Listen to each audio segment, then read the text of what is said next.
নমস্কার বন্ধুরা, আমি কোজাগরি আবারও চলে এসেছি তোমাদের কাছে একটা ভিডিও উপস্থাপন করতে। গত ভিডিওগুলিতে তোমরা কৌশিকী অমাবস্যা সংক্রান্ত নানান ভিডিও আজ থেকে পেয়েছো। কৌশিকী অমাবস্যার মাহাত্ম্য, কৌশিকী অমাবস্যার সঠিক সময়সূচি। আজ তোমাদের সাথে যেটা শেয়ার করব, স্পেশাল টোটকা ক্রিয়া, যার মাধ্যমে অর্থ সংক্রান্ত সকল সমস্যা কাটবে, শারীরিক সমস্যা কাটবে, কুতন্ত্র ক্রিয়া যদি কেউ তোমার ওপর বা তোমার বাড়ির ওপর করে থাকে সেটাও কেটে যাবে। এই রকম নানান রকম সমস্যা কাটানোর জন্য কিছু টোটকা ক্রিয়া, 6 রকমের টোটকা ক্রিয়া তোমাদের সাথে শেয়ার করব। অর্থাৎ যার মূল কথা হলো কৌশিকী অমাবস্যা তিথিতে কি করবে তুমি, সেই সকল শেয়ার করব। তার সাথে অবশ্যই সঠিক সময়সূচি যেটা পঞ্জিকা মতে সেটাও তোমাদের সাথে শেয়ার করেছি। স্ক্রিনে তোমরা দেখতে পাবে, আগেও দেখেছো, চাইলে স্ক্রিনশট নিয়ে রেখে দিতে পারো। তো চলো আর বেশি কথা না বলে স্টার্ট করি। আমার ভিডিওতে তোমাদের সবাইকে সুস্বাগতম। যারা আমার ইউটিউব থেকে দেখছো তাদেরকে জানাই আমি ওমের মা চ্যানেল থেকে সবাইকে সুস্বাগতম। আশা করি সকলে খুব ভালো আছো, সুস্থ আছো। আর যারা আমার ফেসবুক পেজ কোজাগরি ঘোষ এইখান থেকে ভিডিওটি দেখছো তাদেরকেও সুস্বাগতম জানাই। ভিডিওটি ভালো লাগলে অবশ্যই একটা লাইক আশা করব, শেয়ার করো আপনজনদের সাথে, কমেন্ট করে জানিও যদি কিছু জানার থাকে, অবশ্যই করে আমি তোমাদের কমেন্টে রিপ্লাই দেবো। তো চলো এরপর আসল যে তথ্য সেখানে চলে যায়। বন্ধুরা, সনাতন হিন্দু ধর্মে বছরে 12টি পূর্ণিমা, 12টি অমাবস্যা তিথি থাকে। এই তিথিগুলি অত্যন্ত গুরুত্বপূর্ণ হয়ে থাকে। পূর্ণিমা তিথিতে সাধারণত সমস্ত রকম শুভ কাজকর্ম করা হয়ে থাকে, আর অমাবস্যা তিথিতে ঠিক তার উল্টোটি। যেমন অমাবস্যা তিথি হলো প্রেতকর্মের সাথে যুক্ত। আজ আমি তোমাদেরকে জানাবো কৌশিকী অমাবস্যার দিন কি কি করবে। তবে তার আগে আরও একটা কথা জানাই, সেটা হলো একটা ছোট্ট গল্প। তারামা হলেন মা দুর্গার আরেক রূপ। মা তারা অর্থাৎ দুর্গার নাম হলো কৌশিকী।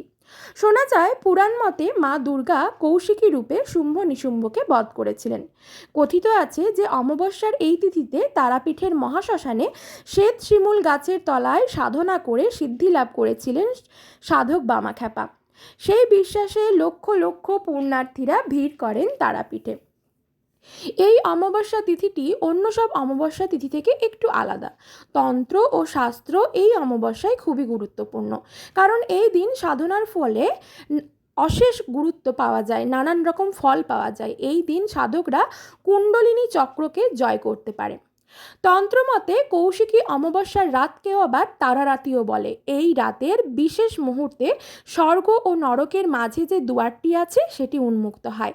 সেই সময় সাধকেরা নিজেদের ইচ্ছে মতো ধনাত্মক ও ঋণাত্মক শক্তি নিজের শক্তির মাধ্যমে আত্মস্থ করে, সিদ্ধি লাভ করে। এইদিকে আবার মা কৌশিকীরও জন্মের ইতিহাস আছে। পুরাকালে একবার শুম্ভ নিশুম্ভকে কঠিন তপস্যা করে ব্রহ্মজিকে তুষ্ট করেছিলেন।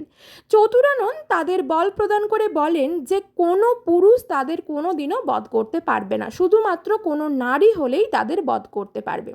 কিন্তু তাকে এমন নারী হতে হবে যে কোনো মাতৃগর্ভ থেকে উৎপন্ন হয়নি, তার হাতেই এই দুই অসুর ভাইয়ের মৃত্যু হতে পারবে। কিন্তু এমন নারীর সন্ধান কোথায় পাবে? মহামায়াও তো মেনকার কোলেই জন্ম নেন, তবে কি হবে? তাই তিনিও এই দুই অসুরকে বধ করতে পারবেন না। তবে উপায়?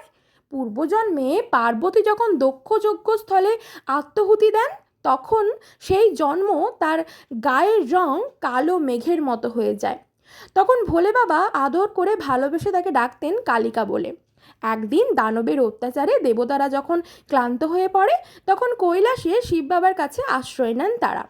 তখন ভোলানাথ সব দেবতাদের সামনে পার্বতীকে বলেন, কালিকা, তুমি ওদের উদ্ধার করো। সবার সামনে কালী বলে ডাকার কারণে মা অনেকটা ক্ষুব্ধ হন এবং অপমানিত বোধ করেন। ফলে মানস সরোবরের ধারে কঠোর তপস্যা করতে চলে গেলেন। তপস্যার শেষে মানস সরোবরের জলে স্নান্ত হয়ে শীতল হয়ে দেহের সব কালি দূর করলেন। ফলে তার গা হলো পূর্ণিমার চাঁদের মতো উজ্জ্বল, আর সেই কালো কোষগুলি থেকে অপূর্ব সুন্দরী এক কৃষ্ণবর্ণের দেবী সৃষ্টি হলো। তিনিই হলেন দেবী কৌশিকী। সেই দেবী শুম্ভ নিশুম্ভকে বধ করেন। তারপর থেকেই এই অমাবস্যা তিথি কৌশিকী অমাবস্যা তিথি নামে পরিচিত। 10 মহাবিদ্যার অন্যতম দেবী হলেন দেবী কৌশিকী। এই দিনই তার আবির্ভাব হয়েছিল এই ধরাধামে। তাই এই বিশেষ অমাবস্যা তিথিতে মা তারার বিশেষ রূপের পুজো করা হয়ে থাকে। আশা করি বুঝতে পারলে কৌশিকী অমাবস্যাটি তিথিটি কী এবং কী এর মাহাত্ম্য। এই কথাগুলি গত ভিডিওতেও বলেছি, কিন্তু যারা আজ প্রথম আমার ভিডিওটি দেখছো তারাও জানতে পেরে গেলে। এরপর জানাবো কৌশিকী অমাবস্যার দিন কি করবে। 1 নম্বর যেটা, সেটা হলো 108টা জবার মালা দাও, কালী মন্দিরে গিয়ে মা কালীকে পরিয়ে আসো। যদি পারো নিজে পড়াও, যদি নিজে পড়াতে সম্ভব না হয়, মানে পুরোহিত যদি না অ্যালাউ করে মাকে নিজে হাতে মালা পরাতে, সেক্ষেত্রে পুরোহিতকে বলো তোমার নাম নিয়ে, তোমার নাম এবং গোত্র সহযোগে মাকে যেন লাল চন্দন সহযোগে সেই 108টি জবার মালা মাকে পরিয়ে দেয়। খুব ভালো হবে যদি বড় মায়ের মন্দিরে যেতে পারো, অর্থাৎ তারা মায়ের যে রূপ তারা মা, সেই মায়ের মন্দিরে গিয়ে মাকে যদি 108টা জবার মালা পরাতে পারো। 2 নম্বর হলো মাকে দেবে অথচ বাবাকে দেবে না, এতেও আবার মা ক্ষুব্ধ হন। তাই জন্য 28টি গোটা অক্ষত বেলপাতা নিবেদন করো লাল চন্দন সহযোগে মহাদেবকে। যদি তোমার বাড়িতে শিবলিঙ্গ থাকে তাহলে সেই শিবলিঙ্গের ওপরেই লাল চন্দন সহযোগে 28টি গোটা অক্ষত বেলপাতা নিবেদন করো। যদি শিবলিঙ্গ না থাকে, যদি মহাদেবের কোনো চিত্রপট বা বিগ্রহ থেকে থাকে, সেখানেও কিন্তু তুমি নিবেদন করতে পারো। এর জন্য আলাদা করে কোনো শিব মন্দিরে যাওয়ার দরকার নেই। 28টি বেলপাতা নিবেদন করার পর ওম নমঃ শিবায় মন্ত্রটি 11 বার জপ করো। ঠিক আছে, জপ করে তোমার মনস্কামনা জানাও। ঠিক একইভাবে যখন 108টা জবা ফুলের মালা তুমি মাকে পরাতে গেছিলে, তখনও কিন্তু তোমার মনস্কামনা জানাবে। মা তারা অর্থাৎ বড় মা সকল মানুষের সৎ মনস্কামনা পূর্ণ করেন। 3 নম্বর যেটা, সেটা হলো তোমার স্নানের জলে সামান্য কালো তিল মিশিয়ে স্নান করো। এর ফলে কি হবে বলো তো, নেগেটিভ প্রভাব কাটবে। তোমার শরীরের মধ্যে কোনো নেগেটিভ ঊর্জার প্রবেশ যদি কোনোভাবে ঘটে থাকে এবং তার জন্য যদি তোমার শরীরে পুরো উথাল পাতাল হয়ে যায়, শরীরটা যদি তছনছ হয়ে যাচ্ছে, মনে হচ্ছে ডাক্তার দেখিয়েই যাচ্ছ, ওষুধ খেয়ে যাচ্ছ, কিন্তু কোনোভাবেই সারতে পারছো না, অর্থাৎ তার মানে এটাই বুঝতে হবে তোমার শরীরের মধ্যে কোনো না কোনোভাবে কুতন্ত্রক্রিয়া করা হয়েছে, যার ফলে তুমি এতটা কষ্টের মধ্যে আছো। তাই এই দিন তোমার স্নানের জলের মধ্যে 1 চিমটি কালো তিল মিশিয়ে স্নান করো, সকল নেগেটিভ ঊর্জা কিন্তু দূরীভূত হবে। এই তো গেল 3 নম্বর। 4 নম্বর হলো 2 চামচ গরুর দুধ। ঠিক আছে, 2 চামচ গরুর দুধ দিয়ে দাও প্রতিষ্ঠিত কোনো নদী বা পুকুরে। ঠিক আছে, প্রতিষ্ঠিত কোনো নদী বা পুকুরে, তুমি নদী তো প্রতিষ্ঠিত নয়, নদী তো দিতেই পারো, আর পুকুর প্রতিষ্ঠিত হয়, কারণ যে পুকুরে ঘট ডোবানো হয় পুজোর কাজের জন্য, ঠাকুর বিসর্জন করা হয়, সেইগুলোকে প্রতিষ্ঠিত পুকুর বলে। তো কোনো নদী বা প্রতিষ্ঠিত পুকুরে 2 চামচ ঠিক মেপে 2 চামচ গরুর দুধ দিয়ে দাও সেই জলের মধ্যে, দেখবে তোমার মনোবল বৃদ্ধি পাবে। তুমি কোনো কাজ করতে যাচ্ছ কিন্তু মনে মনে ভরসা পাচ্ছ না, ফেড আপ হয়ে যাচ্ছ, তোমার মনে হচ্ছে এই কাজটা বোধহয় আমি পারবো না, আমার জন্য বোধহয় এই কাজটা নয়, এটা কিন্তু তোমার ভুল ধারণা।